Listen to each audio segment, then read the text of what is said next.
Shalom, welcome back. Now we're talking about verb classifications. So how do verb classifications work? This is based upon the action of the verb and what form and what sense the action is going to be utilized in.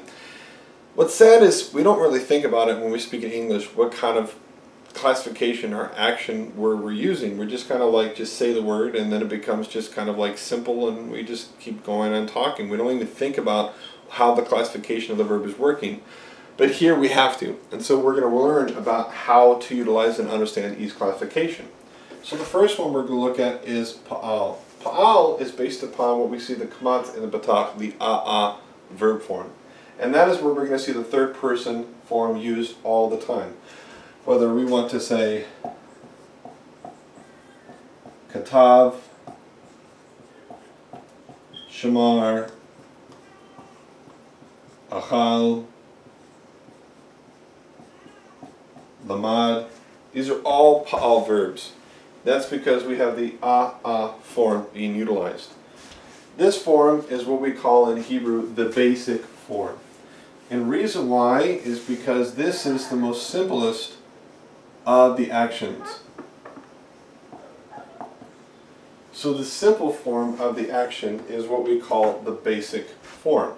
So the basic form is going to be basically telling us basic action, whereas when we get into these other forms, the form of the action is going to change.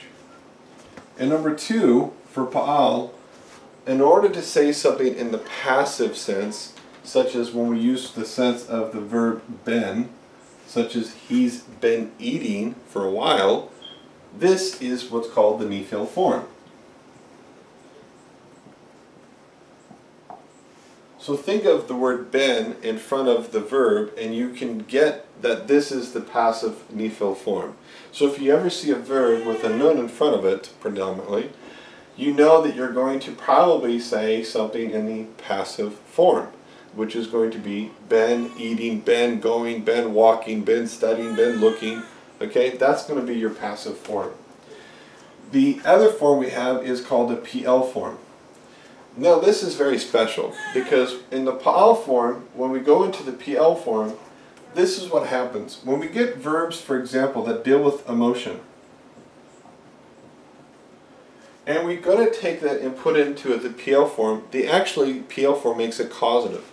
So therefore, the causative state of these emotional verbs becomes an actual state of being by which something is happening to take place. For example, love becomes to cause love. Hate means to cause hate in the PL form. So if you think about it, any verb that has to do with the emotional state of something becomes a causative state, a physical state of being by which things are being done in a causative form. The other thing we have is intensification.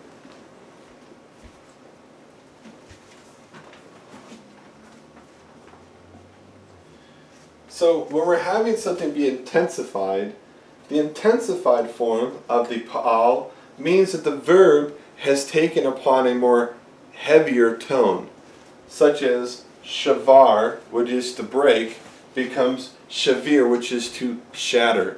So you can see how the intensification creates within it a more severe outcome of the issue. So this is what we have for the basic form in the causative form as well as the intensified form for the PL. Now the pu'al, this is called the passive form. You see, we had a passive form for pa'al, which is called nifal.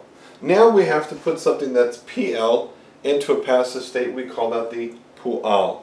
And therefore, it carries on the causative and the intensified state of the PL, but only puts it into a passive tense. Over here, we have our normal causative.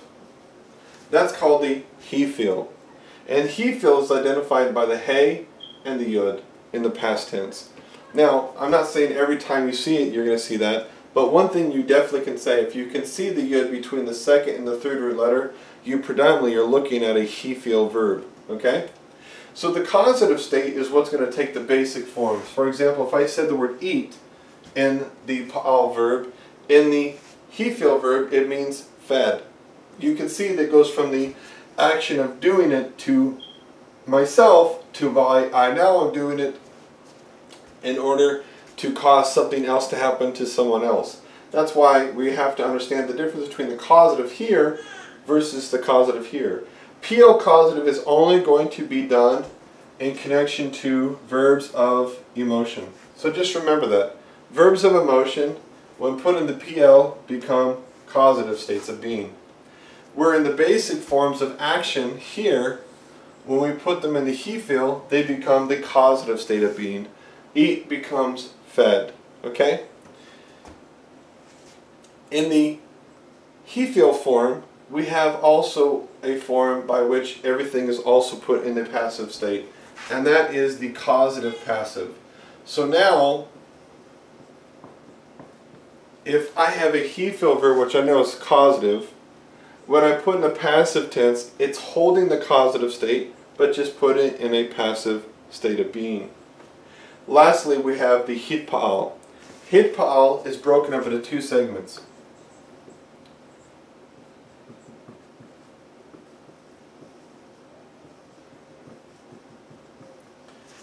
Reflexive action and repetitive action. Reflexive action, just think of it as something that goes in a circular state of movement, by which the action is repeated upon itself. Repetitive, think of it as an action by which it moves all over the place. It's being repeated over and over and over again. So in the reflexive state, for example, I would take the word which is in the pa'al form, for example, like chashav. In chashav, it means to think in the pa'al verb. But when I put it in the hitpa'al or hitpa'al form, it becomes hit chashav.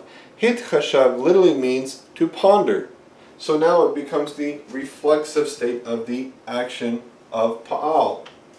If I take, for example, the verb halak, which means to walk or go in the pa'al verb, when I put it in the hit pa'al form, it becomes hit halak, which means to move about, to go here, to go there, to go all over the place.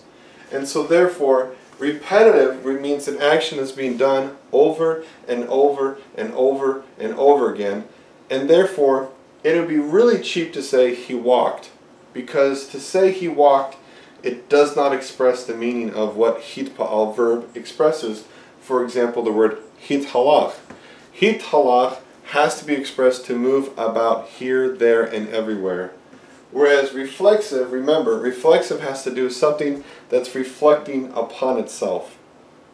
Okay? So you can see and understand how these different verb classifications are formed. Let's go to check out the verb morphology, and we can see how we can take our verb forms and put it into the proper verb bending charts so that we can vowelize it properly. I'll see you next time.